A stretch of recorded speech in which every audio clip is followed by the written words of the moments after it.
I'm a pastor and I build artificial intelligence for churches. And even though I could program it to cross a line, I'm going to argue that there is a line that it must never cross. Most people fall into two camps on this. Camp one says that AI is the future of the church. Let it do everything. It never gets tired. It's never rude. It never has a bad day. Plug it in. Camp two says it's a tool of the enemy. Unplug it. Real ministry is human only. I think both camps are wrong. And I think I can show you exactly where the line is, because I have to draw it in code every single day. Start with the facts. 87% of pastors already use AI in ministry. Many of them are closeted AI users, you might say. This is not coming, it is here. So the question is not whether the church uses this. It already does. The question is whether anyone is honest about the line. So here is the line in plain terms. AI in ministry should do the work that gets one person to another person. And it must never do the work of being the person. Let me make that concrete with the thing that I actually build.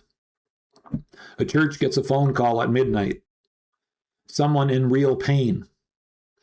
In modern church history, that call rang in an empty office and went to a machine. And that person sat alone with a cruel voicemail beep. Now an AI can pick up. And here's what it should do. It should be warm. It should listen. It should say, I hear you. You have reached the right place. And a real person from this church is going to call you back. And here is when. That is the whole job. It is a bridge. It holds the moment. It does not let the person fall into the void. And then it hands them to a human as fast as humanly possible. Now, here is the thing that it must never do. And this is the part that I will fight anyone on. It must never pretend to be the pastor. It must never take confession or certainly not absolve sin. It must never say a prayer and imply that the prayer is a visit.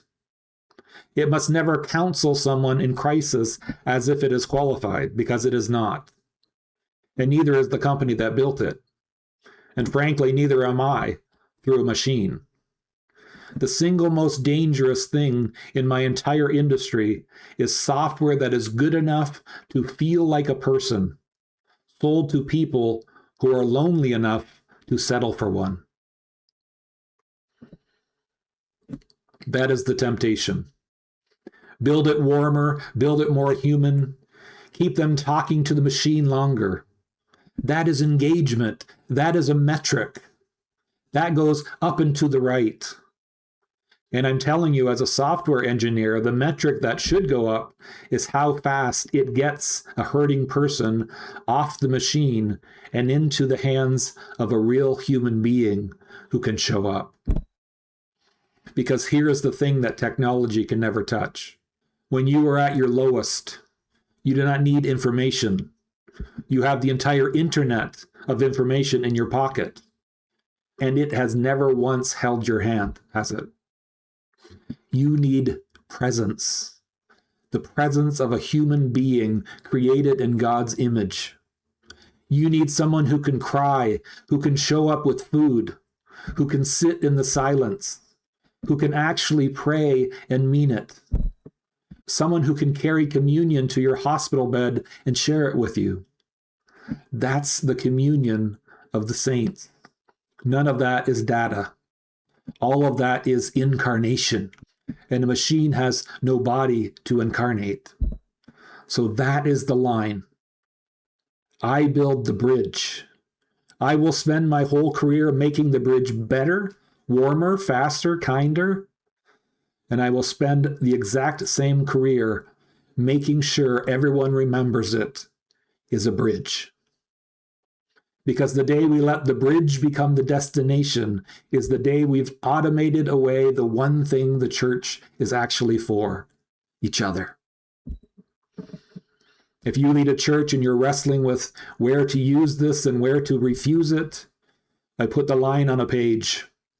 Link below in the description. It's free and there's no pitch inside.